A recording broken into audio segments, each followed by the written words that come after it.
Ladies and gentlemen, welcome to the Buckets and Birdies podcast.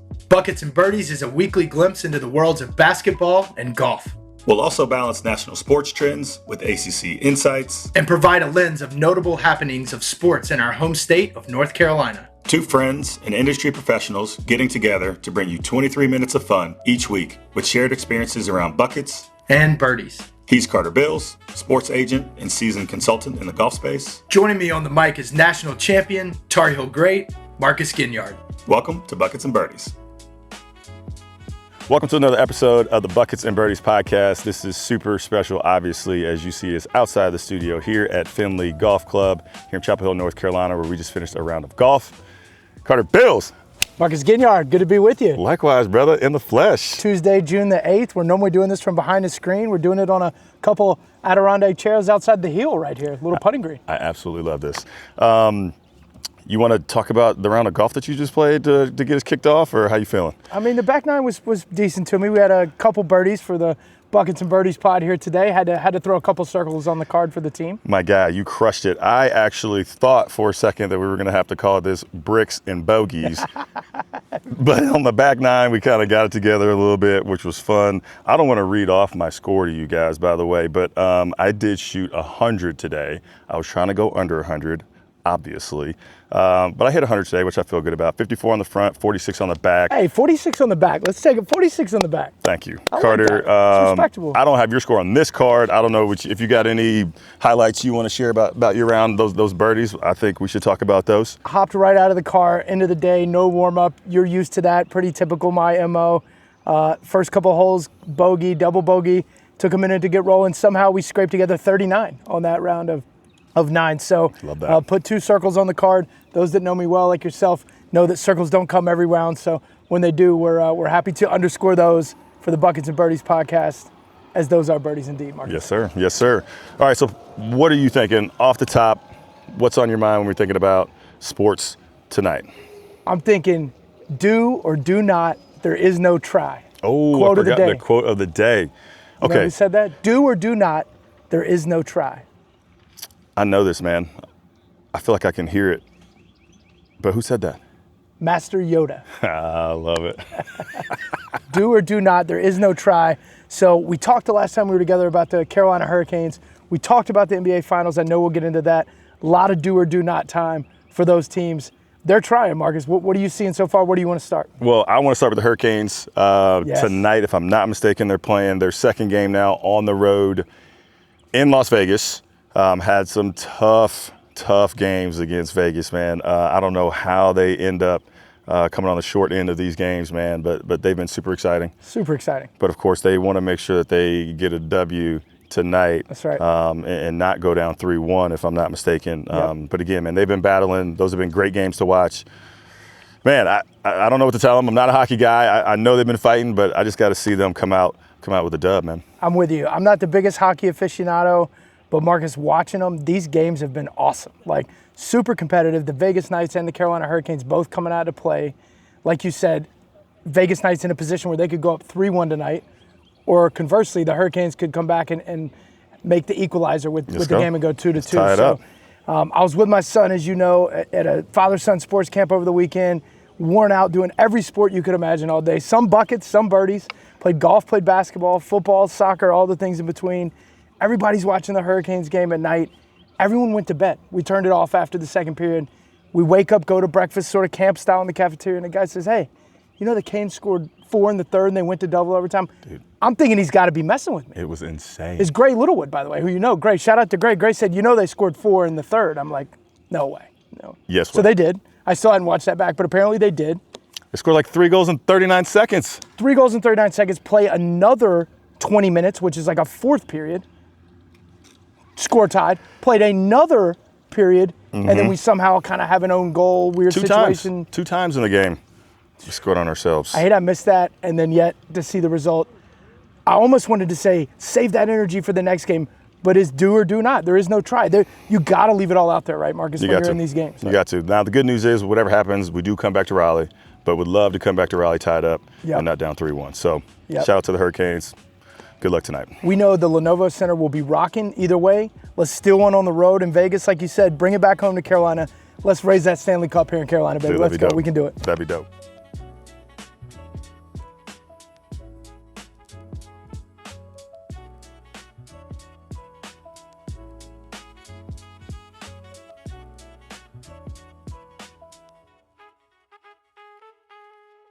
So, by the way, we got to get finished with this, Marcus, so we can go watch this Stanley Cup game. Yes, sir. And that brings us right into our first topic, as always, buckets, man. Yes, sir. What are you feeling? NBA Finals, of course.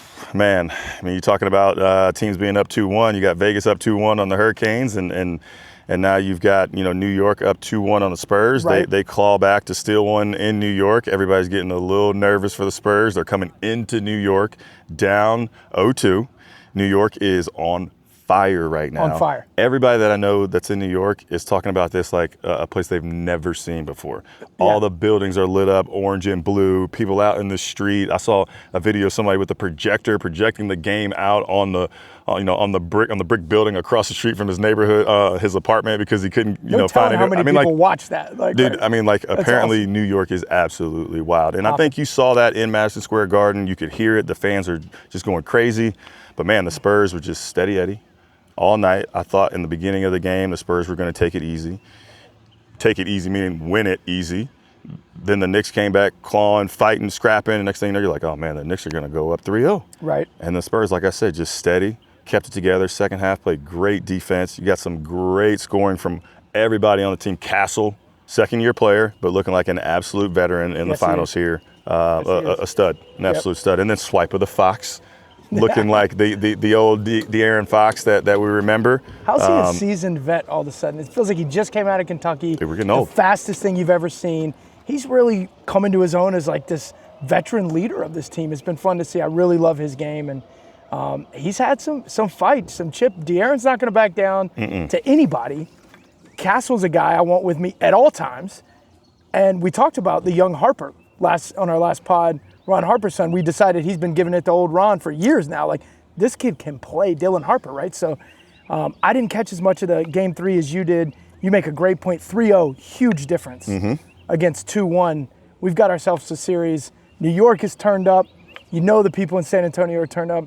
I think Manhattan's going to be absolutely insane. I have to go up there for work this week, so pray for me. Perfect. While the games are going on. I know if anybody knows anybody with tickets, would love that. Probably should call our basketball people. Good luck. But yeah, apparently the resale market on these, Marcus, is the highest in the history of sports and entertainment. So insane. Card, I just want to go through some stats just to look through how these players performed in that game. You got Champagny with 12 points. Victor obviously had an incredible outing, 32 points, 8 rebounds, 6 assists.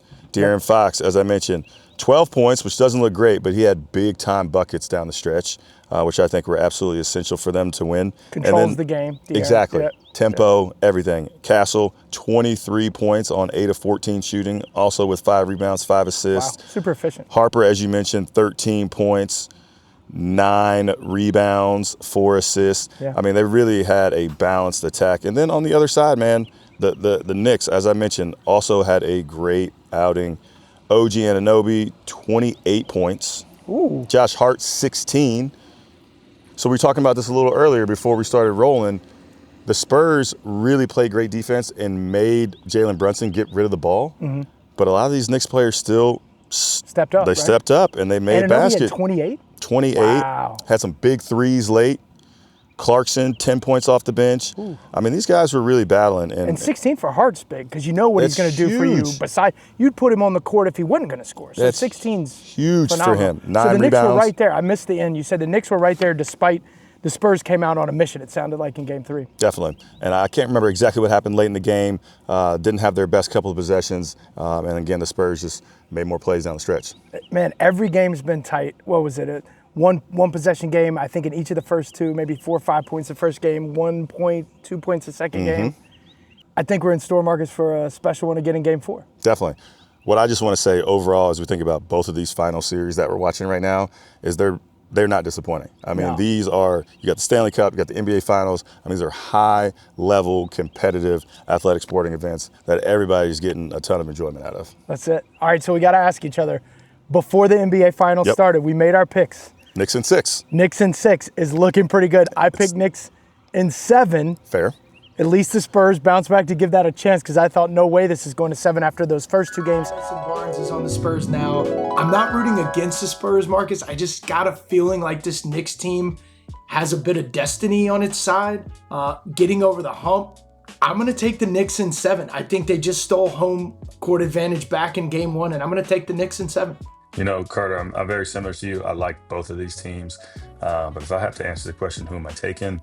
I'm also going to take the Knicks. And I'm going to one-up you here. And as much as I'd love to see a Game 7, and I do think it's going to get there, if I'm a betting man, I'm going to say Knicks in 6. Okay.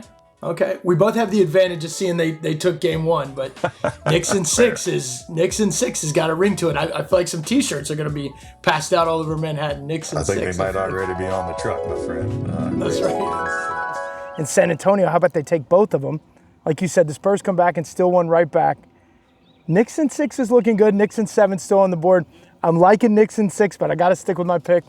Let's see what happens. I think San Antonio is going to have something to say about it, so it's going to be fun. I think San Antonio wins Game 4, honestly. Ooh. I think they're going to tie it up in New York. You got New York that stole 2 in San Antonio. I think San Antonio is going to come in and steal another one in Madison Square Garden. And Madison Square Garden, we just talked about how crazy it is in there right now. And in New York, I can't imagine if it's not even more bananas in Madison Square Garden for the next one. But I think it's going to be, no doubt. And so Marcus Ginyard says the Knicks are going to get the spur put to them in Manhattan in Game 4. Saddle up, boys. It's going to be a good one. It will.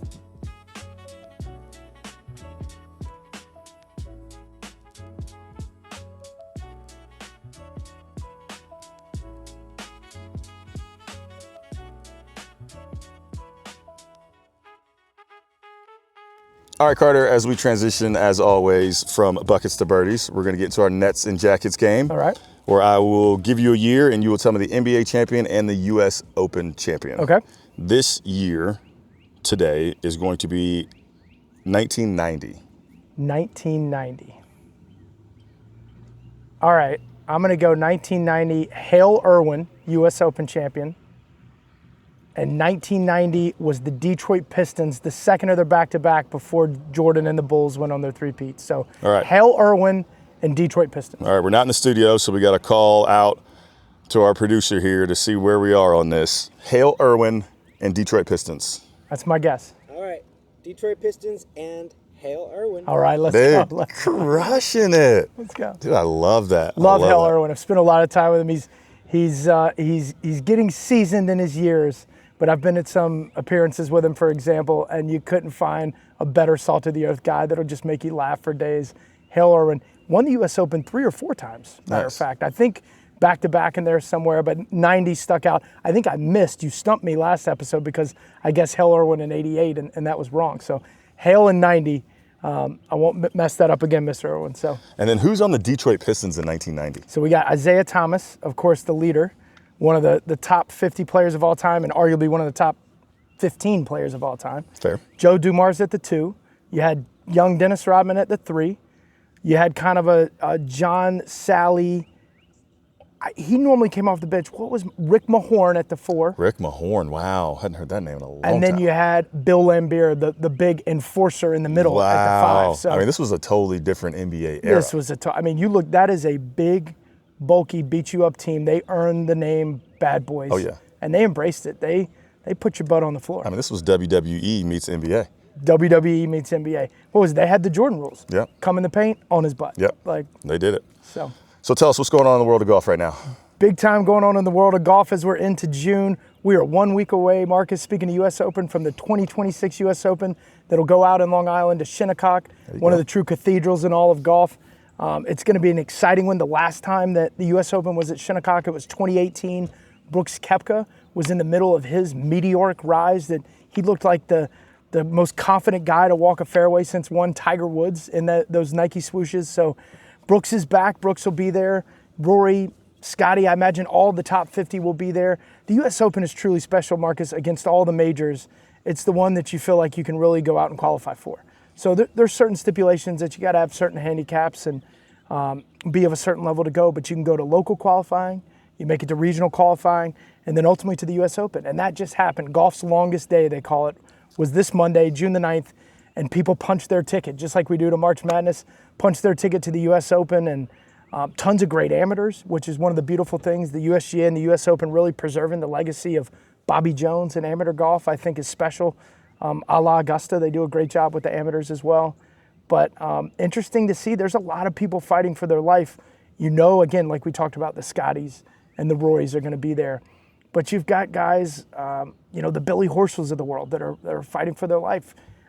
You've got Max Homas of the world. He just missed, he lipped out in like an eight man for 3-spot playoffs and lips out and misses the U.S. Open, but Max will get his opportunities and bounce right back. And that makes this week's event, Marcus, all that more important. It's the last full field event before the U.S. Open's the RBC Canadian Open, so Canada's National Open, where some great history has happened there. Nick Taylor, the Canadian, a couple years ago, make a 70-foot putt to win. You've had Tommy Fleetwood standing right there with big chances over the years. You've had Rory McIlroy win big time in Canada, and they've got a strong field. It's one of the stronger fields they've had in the last few years, so I'm excited to see what happens, Marcus. Somebody's going to punch their ticket into the U.S. Open. You're going to have people start to punch their ticket actually into the Open Championship based on how well they finish here. And then the following week, as the U.S. Open is sandwiched by RBC, Canadian Open, and the Travelers Championship, a signature event on the PGA Tour, the only signature event in the Northeast, which is an exciting time for that region. We're talking about the Knicks playing, the Travelers Championships coming in Connecticut. Guys will punch their ticket at the RBC Canadian Open too to fill those last spots in that 72-man field. So exciting times in golf, and there's a lot of players playing well. And I don't know, what have you caught lately? Who have you been excited to see, or who are you excited to see as we step into the next major championship? So I have not been watching that much golf, and so I did want to ask you, who do you feel like is playing well? However, I'll answer your question first. Who do I want to see? Big fan of Viktor Hovland. Want to see him playing well. Don't know where he's been, the last couple of weeks and what his momentum looks like right now, but I've always enjoyed watching him play. Little Schauffele, little Xander, like watching him play as well. And then the big basketball player, who, or at least I feel like is the basketball player. When we think about our Jordan guy, Tony Finau. Would love to see how Finau plays, and I don't know if he's in the field or not for this, but would love to see how he performs out there at the U.S. Open. Man, 3 great names, 3 guys that need to play a little better, but we know all 3 of those guys are capable. At any given week, it wouldn't surprise anybody to see Viktor Hovland, Tony Finau, or Xander Schauffele at the top of the leaderboard. 3 of the best guys out there. I love that you like good guys. Those are 3 of the best guys you could possibly pick. Man, I think we are shaping up to have this seismic Scottie Scheffler, Rory McIlroy type duel. And in the past, we've seen duels with, Woods and Mickelson and Faldo and Irwin and different people as time has gone on. There's not a lot of contention with Rory and Scottie. You got a couple really good guys, which is fun. A couple guys who have been really centric to the tour and the tour's growth over the past few years.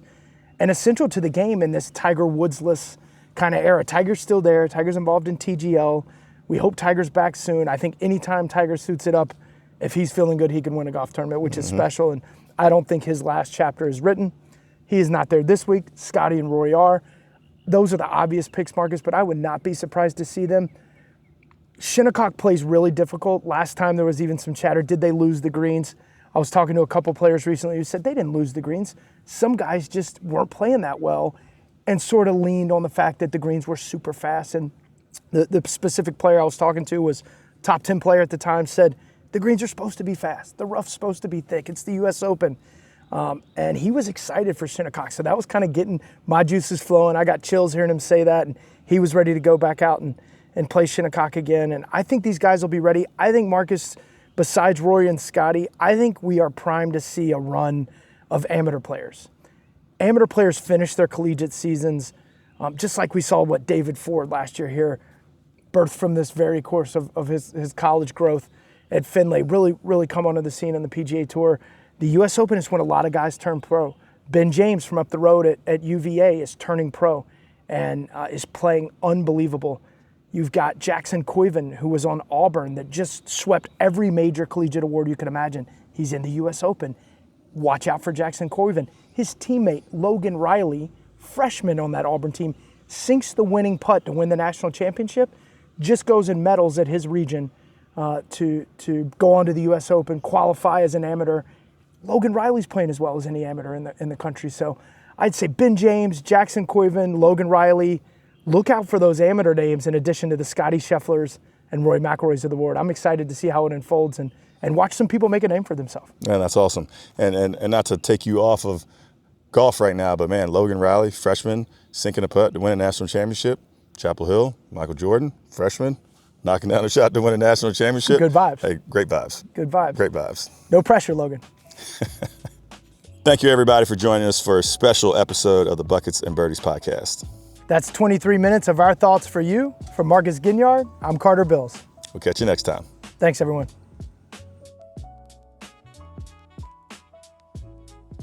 What's up, everybody? Marcus Ginyard from the Buckets and Birdies podcast, coming to you with a special quick addition here to our most recent podcast. There's been a lot that's happening. Last night, an incredible comeback from the Knicks to go up 3-1 over the Spurs. An incredible game. But just before we jump into that, I just want to say that I'm coming to you from Raleigh, North Carolina. Just behind those trees is the Lenovo Center. You may be able to see a helicopter floating around back there, doing a little tours, getting the aerial view. I tell you what, Raleigh is buzzing, much like Madison Square Garden was last night. And I cannot wait to be inside the Lenovo Center for Game 5 of the Stanley Cup Finals. I'm excited to go in there and watch some playoff hockey. We'll see you next time. Carter Bills here from the Buckets and Birdies podcast with a little bit of bonus time here this week in episode 16. Wow, we had to come at you with a little something extra following Game 4 of the NBA Finals. The largest comeback in NBA Finals history. Down 29 points, the Knicks come back and defeat the Spurs. My compadre here, Marcus Ginyard, predicted that the Spurs would win Game 4, and I'll be darned if it didn't look like the Spurs were going to win Game 4 indeed for 47 of those 48 minutes of that game. I was in New York. I tell you what, there was some big K.E. Marcus and Pablo. That's big Nick energy going down in Manhattan. I came out of a late afternoon, early evening event into a dinner, and everywhere I walked by in between the two events was getting ready, pumped, excited for the New York Knickerbockers, and that game delivered. The energy was high in Manhattan. The Knicks' spirits were high last night after OG Anunoby puts the Knicks up 3-1. And the Knicks now surely look in the driver's seat to win the 2026 NBA Finals. It ain't over till it's over, but the Knicks are up 3-1.